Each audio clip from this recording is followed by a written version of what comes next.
Hello students, in the last video we discussed about transformer on no load.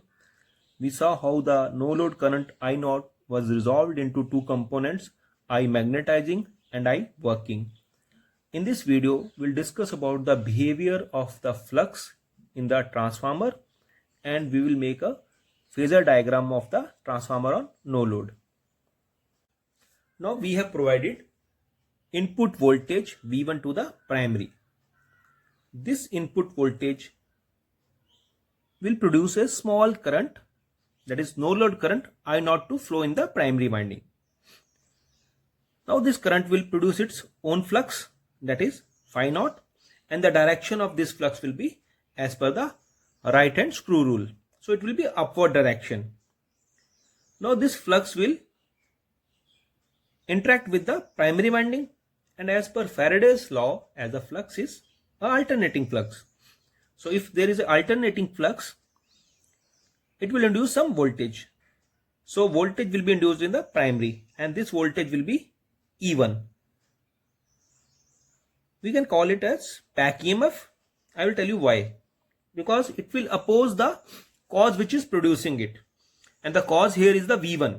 It is the V1 which has caused I0 to flow, and I0 has produced the flux which has produced the E1. So E1 will be in opposition with the V1. So it is known as back EMF. And the direction of E1 will be also in opposition with the V1. Now this flux is further rotating in the core and it is interacting with the secondary winding also.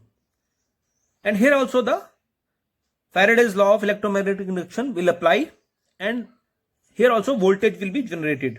And this voltage will also be in opposition with the applied voltage. So E2 will also be in the opposition to the V1.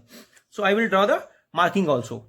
So both E1 and E2 will oppose V1.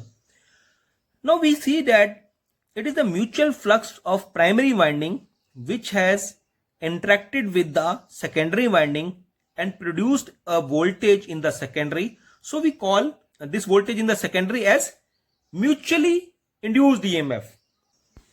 Now let us draw the phasor diagram of transformer on no load. First of all, we will apply input voltage V1.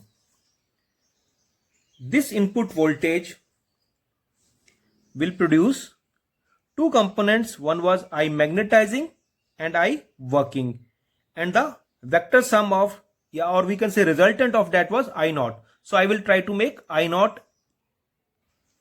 So this is that I0, and as we know that transformer is a inductive load, so definitely current will lag behind the applied voltage. So there is a lag of, let us say, phi naught. Now we resolve the components of I0 into I magnetizing and I working. For that we have drawn two perpendiculars and we can resolve I0 into two components. So the component which is in phase with the applied voltage will be I working, and the component which is in 90 degree to the applied voltage, that is I magnetizing. This is to produce the flux. Now as the flux has been introduced, there will be appearance of the EMF in primary and secondary. So we have to draw E1 and E2. So I have drawn E1 and E2. Why I have drawn these E1 and E2 in opposite direction? Because E1 and E2 are in opposition to the applied voltage V1. So we have to draw them in opposition.